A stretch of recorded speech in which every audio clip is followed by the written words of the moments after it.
Hello everybody, lots of familiar faces, a couple of people I don't know very well. So hi, I'm Jennifer, Director of the Museum, and it's an absolute treat to be able to talk to you today about the Gold exhibition. Thank you for giving your time to be here to hear about the exhibition today, and thank you for everything that you do for us. You know that we could not run this museum without you, and our ambitions at this museum are so high, and we achieve so much, and none of that would be possible without each and every one of you, and you're such an important part of the team, so thank you for everything you do. I will never stop saying that, and I will just get more and more gushy every time I say it, so just bear with me. I'm really excited about this exhibition. I think every time we change an exhibition upstairs, it reminds us of the capabilities of our space, the way that the Roper Gallery can look so different in every permutation, in every show. And we want to ensure that our visitors get real value for money. And something you'll notice with this show is that we are actually trialling a new ticket price point. So we're trying to encourage visitors to give a £1.50 donation for each full price ticket. So the ticket price point is £10, and that includes a voluntary donation of £1.50 or an optional donation. And it'll be really useful for us to know how many people are opting in or out of that. So we'll be watching the system and we'll be really open to your feedback about it. And we're doing this because we've been watching how the donation boxes are going, and typically people who give in the donation boxes are the visitors who enjoy the free museum. They enjoy seeing the collection, and then after a rewarding visit they give in the donation box. Whereas typically visitors who come to the exhibitions, as a sort of overall rule, feel that then they're giving by buying an exhibition ticket. But of course our exhibitions are very expensive to put on, and we need those exhibition tickets to come in to try and go towards the cost of the exhibition itself. So to encourage a £1.50 donation will be really helpful for us if it works. So it's worth giving it a go, and let us know how it goes. And if you want any more information about that, don't hesitate to talk to Josh about it if you have any concerns about the wording and the way to pay that. But this show, oh my goodness, is really value for money. I think you're going to be astounded. For those of you who haven't yet seen upstairs, thanks to those who helped with the private view last night, but just you wait till the doors open and you see the Roper Gallery absolutely chock-a-block full of the greatest treasures you could ever imagine. 60 works from the Royal Collection. So this exhibition has been brought together from the Royal Palaces. The Royal Collection is the art collection of Her Majesty the Queen, which is held in trust for the nation. So these works have been brought together from, specifically, Buckingham Palace, Windsor Castle, the Palace of Holyrood House in Edinburgh. If you haven't ever been there, do go, it's one of my absolute favourites. Kensington Palace, and Hampton Court Palace. So that's where, Buckingham Palace, Windsor, Holyrood, Kensington and Hampton Court. Those are the major residences where this exhibition has come from. And it is a rare occurrence indeed to see them joined together in this exhibition. And the theme that unites them, the thread that unites them, is gold. So you might know that this was a show that I was working on at the Royal Collection before I left. So I was curator of paintings there for 10.5 years before taking up this position here at the Holburne. And it was a show that I had devised there as a show to be in the Queen's Gallery in London and then the Queen's Gallery in Edinburgh. And the idea of the exhibition was a new theme to bring together the great art collection that is the Royal Collection, which has such a history. It goes right back and it is embedded within our British history, because it is a collection that is built up by monarchs throughout the ages in this country. And so it tells us so much about Britain and what has gone before. And so this theme, gold, kind of sprang to mind as a sort of obvious royal choice. Something really bling and exciting, something that would really sum up that quality of the Royal Collection. And yet there is more to it than that, because the exhibition is divided into 3 themes. The first theme is about the material quality of gold. So the way that gold as a material, it is the first metal that was discovered by man around 7,000 years ago, and the way that that metal can be used, manipulated, crafted into different forms. So the actual metal, the substance itself, its inherent quality and beauty, that is one of the themes of the show. The second theme of the show is very particular to the Royal Collection, because it is the use of gold to convey status and authority. And so there are works that explore that to show the way that gold is a natural choice because of its rarity, because of its grandeur, because of its value. It is ideal to denote really high up people in society. And we're not just talking about the royal family, we're talking about people in positions of power across the world. Gold was found on every continent, has been found on every continent in the world. And it's in the UK, there's only 10 tonnes of gold that have been found to date. So if you think, first found 7,000 years ago, and only 10 tonnes have been found within the UK. So its rarity makes it incredibly precious. It doesn't tarnish. So it has that special quality where it seems almost indestructible. Not quite indestructible, but almost. And the way that it can be used as solid blocks or beaten down into such a thin layer of gold leaf means that it can appear in many different ways. So denoting power. So we've got the material quality, and then we've got power, and then the third theme is my absolute favourite, the symbolic potency of gold, particularly within a sacred setting. So the use of gold to evoke the spiritual. And that can be rather moving. And we'll look at some examples and you'll see how that actually plays out. So that's the overall scope of the exhibition, but the effect when you walk into the room is one of astonishing opulence. And the very first work that greets you, you might have already had a sneaky peek of him, but of course we know him from our posters, we've used him as the poster boy of the show, is this, the tiger's head of Tipu Sultan. I think the first thing that people notice when they see this is that in the flesh it is so much bigger than you would expect. So it should, with our visitors, already be quite a familiar object because they'll have seen it on our lovely new banners on the front of the museum. Have you seen how we've started branding a lot more through the exhibitions?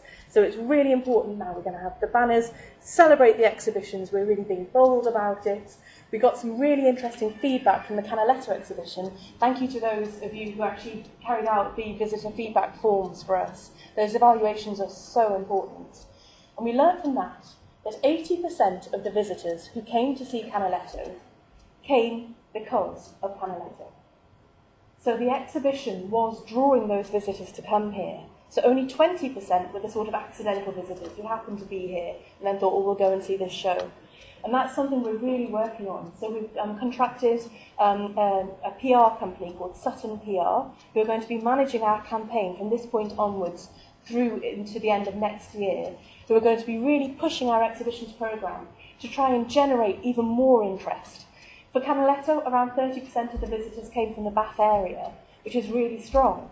But we want to build up the visitors who are specifically coming from London and Cardiff, and really building up that profile of the exhibitions, because we know the more that we market the exhibitions, we've never marketed an exhibition more than we did with Canaletto.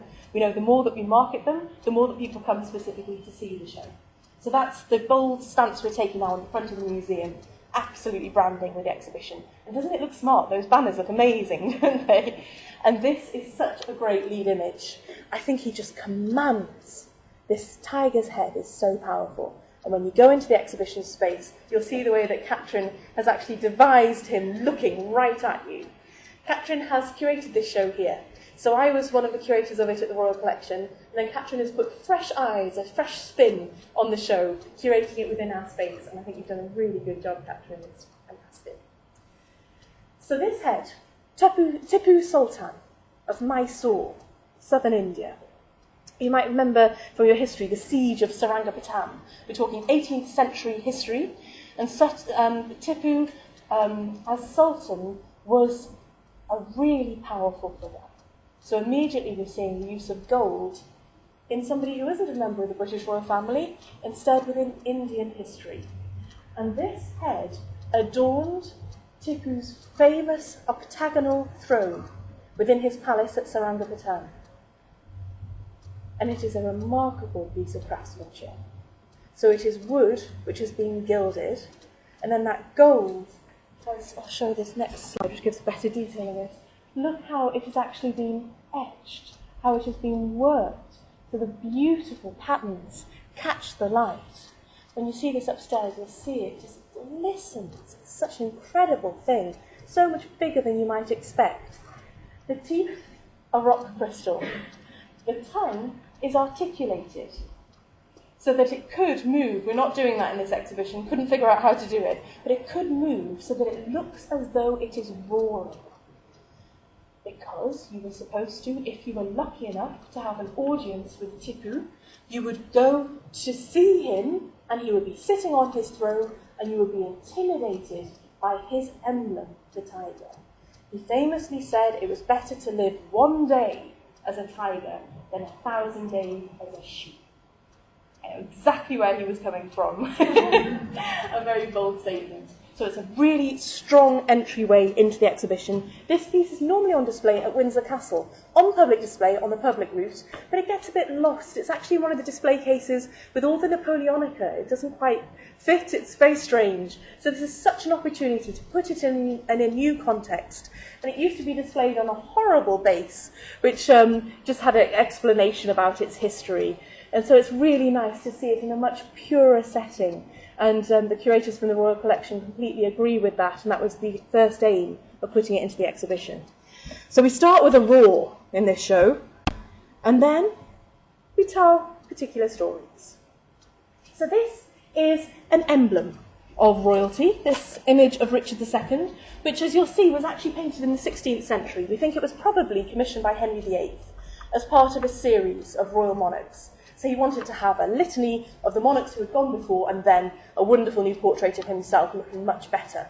So he didn't really want these portraits to be particularly powerful or particularly lifelike. Instead, they are emblematic. But the thing that strikes us about it is the gold crown and the gold collar. Immediately we see it's the trappings of monarchy, and gold is used in order to denote that. So we include this painting early on in the exhibition as a reminder of that. It's a sort of quite traditional way in of thinking about an exhibition with about gold with a royal provenance. So people are on quite solid ground when they see this. But then we look at other images.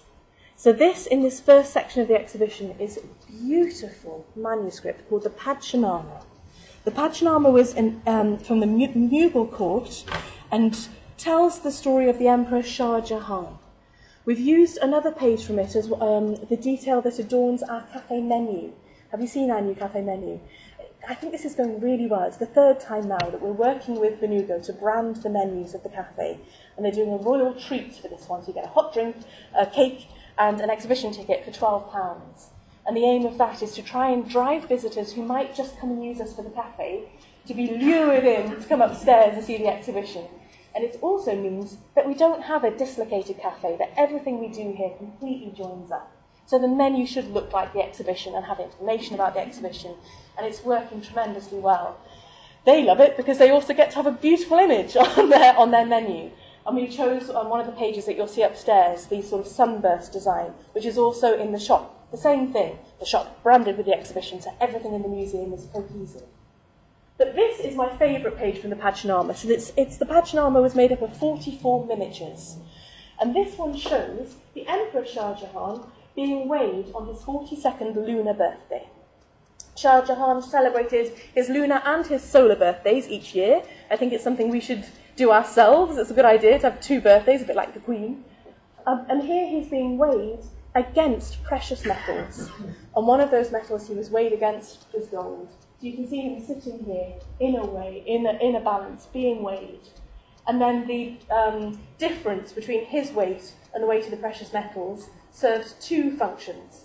Firstly, it showed that he weighed more, so it was always balanced out to make sure that he was more precious and more weighty than those really wonderful materials and metals. But then also the difference was given in alms to his people. And so each 2 times a year, it was his way of giving donations to his subjects.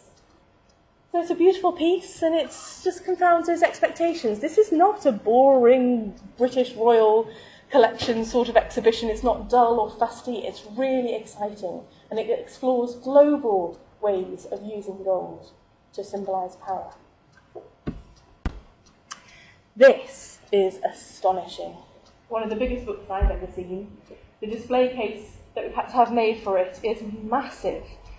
I really can't explain it enough. When you see it upstairs, you'll get exactly what I mean. It's hardly even a book. It's like a monstrosity of a thing. A huge publication, which was commissioned by George IV to commemorate his own coronation. So this huge book was made by an artist, a bookmaker called John Whitaker.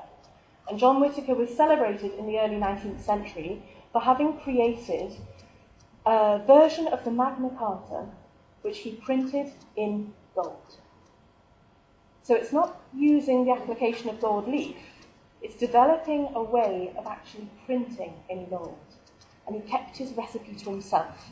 It was a secret, so everyone was talking about it, this phenomenal thing to be able to print in gold itself. So George IV, being George IV, I don't know if you know a lot about George IV and his collecting, it was so over the top. If anything was expensive, then he wanted it. If it was dripping in jewels or gold, then he wanted it. If it was French, he was particularly interested in it. If it was ridiculously, ludicrously expensive, then that was really suited to his taste. So for George IV, John Whitaker was really interesting, and it was his first choice as an artist, the artistic way of commemorating his coronation, by creating a book that has all the main people who came to that coronation, and then listing all of their attributes. The page that's open upstairs shows Prince Leopold, the uncle of Queen Victoria. And it is exquisite. It was so expensive, only 6 copies were made using this technique, and John Whitaker went bankrupt in the process. That's another quite typical George IV thing. It was a double-edged sword. If you got a royal commission from George IV, it was fantastic and would do your reputation a lot of good, and you'd be pretty much guaranteed certainly not to be paid on time, if paid at all, for your endeavours. So he was a tricksy one, but very important in the history of British art. And then, the final piece I want to talk about from the first section of the exhibition is this. Because this work actually sums up the whole of the exhibition. It's so powerful. And yet, I'll be very honest about this. When I first worked with this painting at the Royal Collection, I used to think, yeah, it's all right. It's a depiction of Queen Victoria. It's a sort of coronation image. It's quite a big painting, quite striking. But it wasn't until I really started looking at it that I properly understood it. And in the context of this show, it epitomises everything that we're talking about. So firstly, the material quality of gold. So a painting by Leslie showing Queen Victoria on her coronation day, set inside Westminster Abbey, and she is draped in the imperial mantle, which is woven with gold thread. So the material thread of gold is actually helping to sum up her status. If you saw this image and you had no idea of British monarchy or Western monarchical systems at all, you would still get the sense that this was somebody very important. And that on a really basic level is something really I find interesting to remember, to think about how gold itself can be universal in its symbolism. The gold plates on display here, the candlesticks, the gold thread in the materials, the gold pattern on the floor, gold tassels here, gold in people's clothing. Gold is all over this painting. And so the material quality of gold is summed up. The symbolic quality of gold is conveyed through the mantle that she's wearing and through this lustrous inclusion of gold, so that we know that this is an important moment. But then the third theme of the exhibition comes through. And very well done by Leslie. It is done through this. A shaft of golden light that streams directionally downward and then just touches Queen Victoria's shoulder. And it is so beautiful. And it makes us look again at the title of the painting, because this is not the coronation of Queen Victoria. It is Queen Victoria receiving the sacrament at her coronation. And so that takes us back in our minds to the early thinking in this country about monarchy, about kingship, in particular the divine right of kings. If you think of kings and queens prior to Charles I, the idea before the 17th century in this country was completely embedded in the nation that the monarch was divinely ordained by God to rule. So the monarch had a direct line to God. The monarch was more important than the Pope, certainly more important than any bishop or priest. The monarch was chosen by God to rule. After Charles I was executed, that was a lot more difficult to come to terms with, because surely, if it is God's will that the monarch is on the throne, then it would be impossible to execute a king.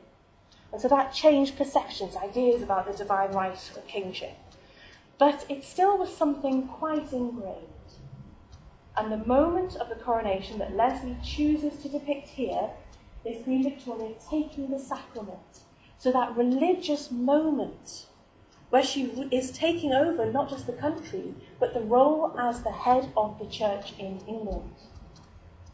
And Leslie doesn't do it in a boring way like me, just now going on for 5 minutes trying to explain that. He just conveys it with a simple shaft of light. And it is so beautiful. Beware this painting, because on the frame there are identifications of all the people depicted, which is really useful, fantastic. But what we noticed last night at the private view is that leads people to want to point them out. And so last night, 3 different people touched this painting, or got very close to touching this painting. So do beware of that, and I'm sorry if that causes any stress, but watch out for that. I think one of them was an ancestor of one of the people in the painting last night, so he was very excited about it. But be careful with this painting, but you'll see it really has a presence. It's a fantastic work.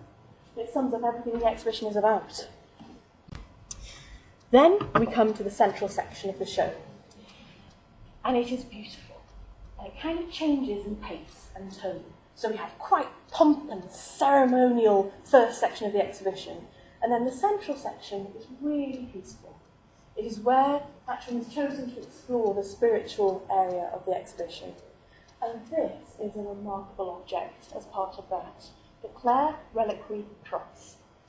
So this is normally on display at the National Museum of Wales in Cardiff, Amgueddfa Cymru, and it's on loan there from the Royal Collection. So there are all these works, the 60 works in this exhibition, all come from the Royal Collection, but some of them are on long-term loan to other venues. And luckily Cardiff said they were very happy for us to have it within this exhibition. This reliquary cross belonged to the mother of Richard III, the mother of Edward IV and Richard III. So it has a fantastic provenance. And it is a relic because it used to hold fragments of the wood that was thought to be of the true cross. And it isn't just gold. It also has 4 pearls. And you can just about see here there's a beautiful depiction of the crucifixion. But it is really small. It's quite a powerful object. It's really small. There's a nice different tone of all these different works in this show. And the inclusion of gold plus pearls made me think about the book of Revelation. And a quote from Revelation, I quote, "And the 12 gates were 12 pearls. Every several gate was of 1 pearl, and the street of the city was pure gold, as it were transparent glass." So when John was writing the book of Revelation, he was trying to use imagery that would help people to relate to a vision of heaven, of paradise. And what materials does he use? He talks about pearls, glass, and gold. And so it's just a reminder there that all of this, none of this is accidental. The choice of materials that are used are all for a deeply symbolic reason. Shows the marriage of the Virgin, and it's so lovely. So this is the moment when, from the Golden Legend, Jacobus de Voragine, we're selling copies of that in the shop. The Golden Legend telling the story of the lives of the saints. It's a really good read, I really recommend it. Great stories of the lives of the saints. But the name itself, the Golden Legend. Gold is used in the title of that book to evoke the status of the saints, the Golden Legend, the highest possible legend. And in the Golden Legend, the story goes that Mary was supposed to find a husband. And so all the suitors were to come, and they were to carry a rod. So here they are, all gathered together, good-looking young men, all gathered, trying to win the hand of Mary. And then here, Joseph, much, much older. And Joseph is standing there with his rod, which flowers with the dove of the Holy Spirit. And the other suitors break their rods across their knees in frustration, because they wanted to win her hand. Isn't that great? People talk about medieval painting being really old-fashioned and out of date. No way. Bernardo Daddy was such a good storyteller. This is a lovely little thing. And imagine this is just one part of a much larger altarpiece. Its history is interesting. It hangs in the exhibition right next to another painting, which is actually about 100 years later, by the Italian Renaissance artist Benozzo Gozzoli. So this Gozzoli painting and the Bernardo Daddy hang together, and they look as though they are a pair, because they are in matching frames. And that is all the fault of Prince Albert. In fact, you will see on the frame, it's written on the bottom right, Albert Cole, Albert Collection. And Prince Albert loved medieval and Renaissance Italian paintings. And because of that, there was a market for dealers to dismantle altarpieces and to sell them. And so that's why this fragment of this much larger altarpiece came into England. It was sold to Prince Albert by a dealer called Metzger. And there's another fragment of this altarpiece in New York, but the rest of it remains still in Florence. The Benozzo Gozzoli similarly was part of a much larger altarpiece. So that's an interesting part of their royal history as well. And the frames that Albert puts them in, well, they're gold, so it's perfect. In that same section, there is this a beautiful work on paper, and it has a pair, so two works, which are on paper, which has then been prepared with gold leaf. So it's very similar to what we were talking about with the way Bernardo Daddy would apply gold leaf, but it's on paper, so remarkably difficult to do. Makes them very precious works, and then the scenes are drawn in pen on the surface. And the way we've displayed these in the exhibition, we've got special frames designed for them, so it tilts them outwards, so that when the light catches them, it doesn't obscure the surface, because it is just gold personified, and both scenes are religious views. So it's the same thing again, use the purest metal, the most delicate technique to tell these stories. Then we move to the final section of the exhibition. This is a lacquer bowl, a Japanese bowl, using a technique known as nashiji. And nashiji comes from the Japanese of nashi, which means a pear. And the technique of designing these bowls really helps us to think about what we're talking about when we say the material quality of gold. Because we're not just talking about gold bullion and how solid it is and the way that it reflects light and how very valuable and weighty it is. It is the material use, the malleability of gold, the way that craftsmen use it in different ways. So these bowls are constructed using a resin, and then gold dust is sprinkled into the resin, which has a really decorative effect. There were a few curators here last night from the Museum of East Asian Art, and they were really looking at these for a long time. Did you see, Captain? They were really excited about them. And these works were conserved for this exhibition, so they haven't been seen for many years in this state, and they are luminous. Also in this section is this wonderful jug by John Flaxman, which explores the mythological idea of the 5 ages of man. The 5 ages of man go from gold through to iron, and gold is the greatest age. It's a philosophical idea that comes actually from the Greek poet Hesiod, who wrote about this, as the idea that in the beginning man is in a golden age, and then as seemingly man progresses and learns more, he moves through to a silver age and then progressively through into which is an iron age. And it's a contradictory idea, because you would think that that shows progress. But instead, the philosophy is that the first age is the age, the golden age, the pure age. So Flaxman is exploring that here. It's an idea, it's another sort of way of thinking about Eden or paradise, and then layers of knowledge actually take away from the purity of perfection. So Flaxman has created here a jug, a beautiful object, and it's made out of silver, and then 1/2 of it is gilded. And so it becomes the age of silver and gold. And so you can compare the first and the second ages of man. And you're supposed to think gold is the best age. But the way it's displayed upstairs, you can see both sides really well. And if you see visitors looking at it, do encourage them to compare the two sides. And here, this I'm showing, of course, the gold side here.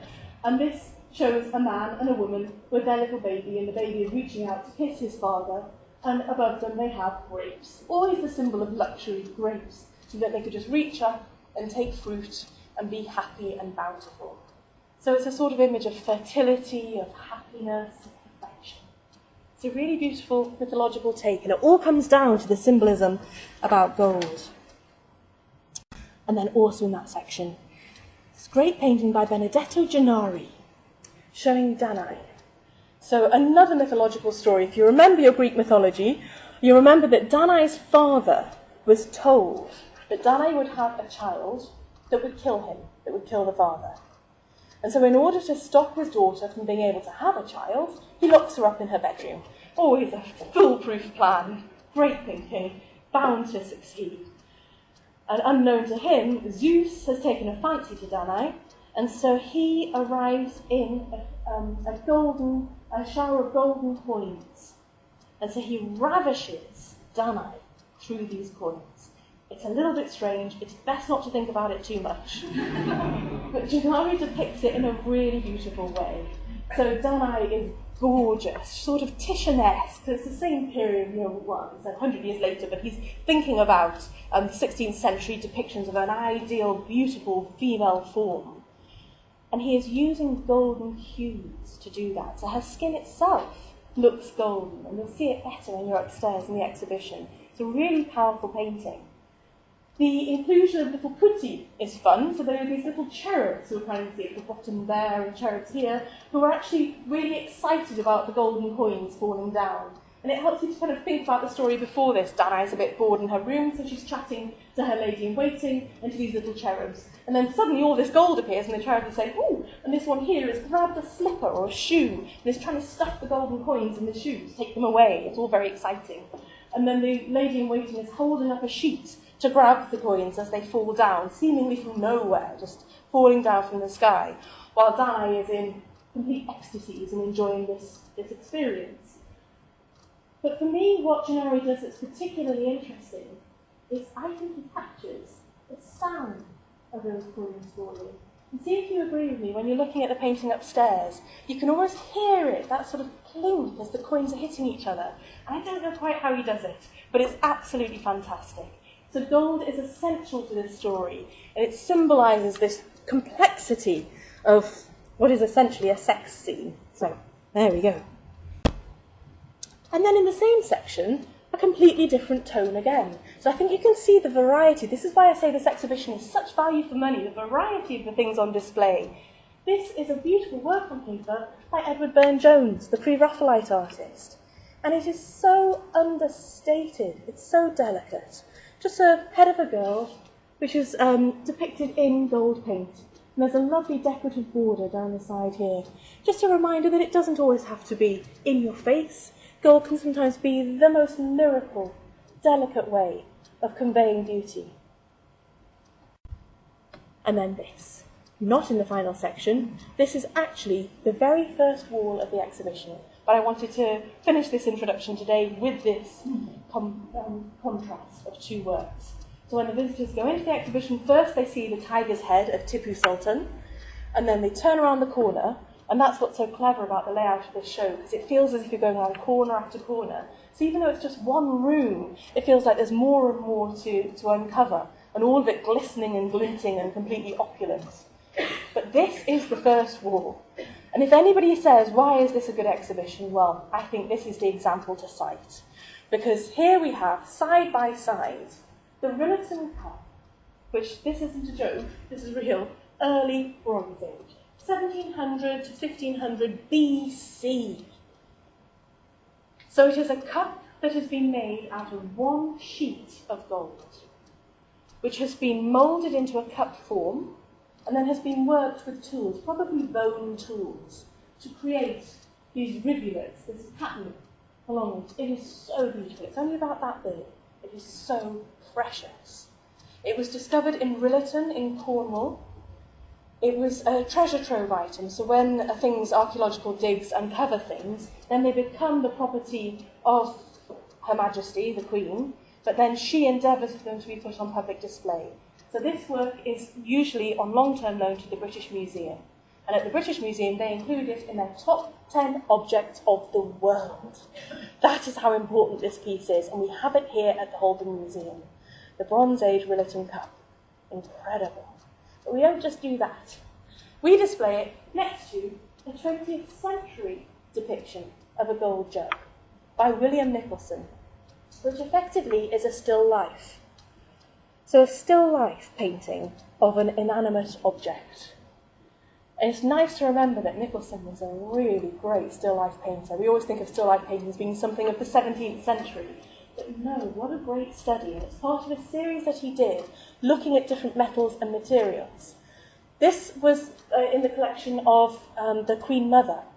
And Nicholson knew that the Queen Mother was interested in one of his paintings, and she had come to see a painting that he was starting work on of a pewter tankard. And as soon as the Queen Mother started to be interested, Nicholson changed it to a gold jug. Isn't that very telling? If he was thinking it was going to go into royal hands, then it ought to be gold. And so then he evokes the actual surface of gold, and it's such a nice experiment to be able to look at the real surface of gold and the way that light hits it, such a precious object. Then an artist's attempt to capture that, which in itself is the way that we are looking at that. He is capturing our response to looking at the real thing in paint. Such a hard thing to do, and he does it so very well. He evokes the light catching it with these sort of gloopy application of paint. It's quite impasto, quite thick application of paint that kind of drips down this gold jug. And you feel that you can see yourself reflected in it. And it seems like it's precious, but then it's just sitting in what's probably his study. It's lying on some drawings. There's some drawings or maybe a canvas propped up against the wall of unfinished works. So it's a bit messy and yet really sublime. And that's a really nice point to be able to make, that we can have real gold next to depictions of gold, all of them adding up to saying this is an astonishingly beautiful material which captures the emotion, which impresses us with its value, with its rarity, and with the way that it can be crafted in the hands of different workmen from the Bronze Age through to the 20th century. But also it can engage our emotions. It can transport us. This is a medium that can make us pray, can make us meditate, can make us feel peaceful, or make us feel excited. There is something enduringly powerful about gold, and this show really captures it. So I hope you enjoy it. I hope you enjoy sharing it with the visitors. If anyone has any questions about it today, or if you're thinking about it and want to ask more, always feel free to grab me or Catherine and ask us more. Just very quickly, you know that in the Work Gallery, a contemporary artist has created a paper-cut sculpture which goes alongside the gold exhibition. So we commissioned Naoko Kojima, who's a Japanese artist, to create a paper-cut sculpture. She does these incredible works using one sheet of paper, which she cuts and then moulds into different forms. But then she did what is such a blessing. She really engaged with the commission. So from the start, it was because we have the paper-cut, the Mary West's works up in the Posner Gallery, which she was being inspired by. So her paper-cut work ties in with the existing Holburne collection. But then she went to see the gold exhibition at the Royal Collection at the Queen's Gallery in London. And she wanted to then tailor her commission to that exhibition. So she came up with a theme that would evoke gold. It is called Honey Bee. And so she's taken the form of a common honeybee to inspire her paper-cut sculpture. And it is suspended from the ceiling. It is a lot smaller than I was expecting. It is so precious. It just floats in the Work Gallery space. And in the way that the lights have been done, there are two shadows which are projected onto the walls, and it is precious. So it's really exciting. Hand on heart, we can say that at the moment we have two of the greatest exhibitions that are going on in the UK. And there are some really good exhibitions right now. Everyone's talking about Goya at the National Gallery. It's very good. I've seen it. It's great. It's lovely. This is just as good. People are talking about the Leotard exhibition at the Royal Academy. Yeah, that's a really good show. And do you know what it has in it?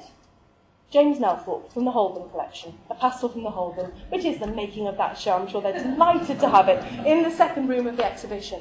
But there are some really good shows on at the moment, and we can hold our heads high and say, and ours are up there. They are as good as these shows at these national museums. And that's what we keep striving to do. And I come back to it again. We can only do that because of you. We couldn't afford to do that if we didn't have your help. We couldn't be open if we didn't have your help.